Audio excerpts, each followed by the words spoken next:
bien comprendre que lorsque nous lisons certains textes aujourd'hui, qui sont anciens, nous n'en comprenons pas les enjeux.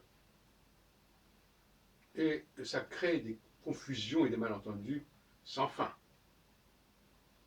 Si par exemple, on ne connaît pas les enjeux de la période de la Ligue, la division de la France en quelque sorte, l'opposition des partis, les positions religieuses, les positions dynastiques, eh bien, il y a beaucoup de choses qui peuvent échapper à quelqu'un qui étudie les centuries. Certains diront, oui, mais les centuries ne concernent pas cette période. C'est un cercle vicieux. Alors ils disent, puisque ça ne concerne pas cette période, il n'y a pas de raison de rechercher dans les centuries des éléments qui concernent cette période. Voilà le genre d'argument qu'on peut entendre. De la même façon, si on regarde la Bible, il y a des points communs entre la question des centuries et la question de la Bible. Pourquoi? Parce qu'on sait très bien que de même qu'à la mort d'Henri III, et même avant cette mort, la mort déjà du d'Alençon, qui était le frère qui lui avait succédé et qui aurait pu succéder à Henri III, il y a eu des problèmes. Et bien à la mort de Salomon, quelques siècles plus tôt, il y a eu également des problèmes.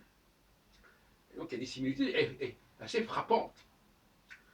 Et comme on sait, comme on devrait savoir, parce que beaucoup de juifs aujourd'hui ignorent complètement cette période, et donc les clivages, les enjeux de cette période, c'est-à-dire la période qui a succédé à la mort de Salomon, et qui a abouti d'ailleurs à la séparation entre le nord et le sud, et puis à la disparition des autorités correspondantes dans la foulée, aussi bien au nord qu'au sud. Alors, si on ignore ces éléments-là, on ne peut pas comprendre le contexte dans lequel le Pentateuque a été écrit. Et alors, encore une fois, on va nous dire, oui, mais on va discuter du contexte. On va dire, ah, mais c'est peut-être pas le bon contexte. Ou alors, on va nous dire, mais si ce que vous dites est juste, pourquoi on ne s'en est pas rendu compte? Ben, on ne s'en est pas rendu compte précisément parce que, à l'époque où ces documents ont été étudiés, les gens ignoraient ou n'avaient pas en tête ces questions et ces enjeux.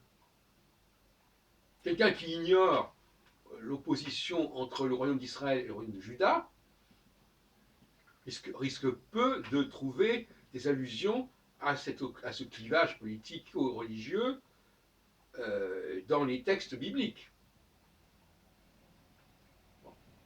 Or, cette opposition, elle a existé, elle a duré plusieurs siècles même en fait, au moins, je ne sais pas, 2 siècles, jusqu'à la disparition du royaume du Nord, et encore à ce moment-là, ça ne s'est pas terminé, puisque certains gens du sud, du nord, ont reflué vers le sud. Et donc, quand on sort du contexte en question, eh bien, on ne comprend plus les incompatibilités. On ne comprend pas les contradictions. Par exemple, beaucoup de juifs aujourd'hui, quand ils lisent le Pentateuque, qu'on parle des juifs, qu'on parle d'Israël, par exemple, des fils d'Israël, ça ne les choque pas spécialement. Alors là aussi, on pourrait discuter. On va nous dire, oui, mais peut-être que ça concernait une période avant la mort de Salomon, etc. Effectivement, dans les faits, effectivement, la sortie d'Égypte, etc., c'est pas la période de Salomon. Mais en réalité, puisque ces documents ont perduré, ils nous sont parvenus, et qui nous sont parvenus à une époque qui est passée par la question de la guerre, enfin de l'hostilité entre les deux, le nord et le sud, il est clair que le fait de parler des fils d'Israël euh, aurait pu poser problème. Sauf que, il est probable que ces documents qui nous sont parvenus soient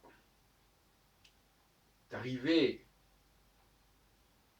plus tard qu'on le croit, à une époque où cette question du clivage entre le nord et le sud n'était plus complètement dans les esprits. De la même façon, pour Nostradamus, les gens qui lisent les quatrains de Nostradamus n'ont pas à l'esprit les rivalités et les conflits qui existaient à la fin du XVIe siècle. Et cela explique que la recherche dans ces domaines à la fois bibliques et nostradamologiques ou centuriques a piétiné parce que on ne percevait pas le contexte, on ne situait pas le contexte. Et je voudrais terminer cette réflexion en parlant du tétragramme. Comment se fait-il que le tétragramme, dont j'ai montré que normalement c'était Yaoud et non pas, donc, c'est-à-dire Yud, He, Vav, Dalet, et non pas Yud, He, Vav, He, comment se fait-il que ce tétragramme, déformé et tronqué en quelque sorte, ait pu figurer à de très nombreuses reprises, à des centaines de reprises en fait, dans le Pentateuque? Eh bien, c'est pourquoi, la raison, c'est que ce tétragramme tronqué, il est d'origine israélite, c'est-à-dire d'origine du Nord. Et les gens du Nord ont voulu casser le lien entre le nom de Dieu et le nom de la tribu de Juda, qui était la tribu détestée, la tribu du Nord, du Sud. Et donc, par conséquent, ils ont modifié le nom de Dieu.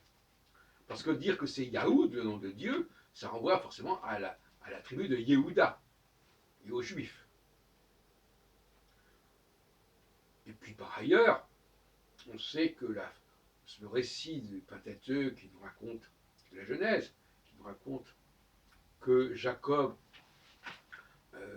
à la suite de son combat avec l'ange, est devenu Israël, comme par hasard. Israël, c'est le nom du royaume du Nord.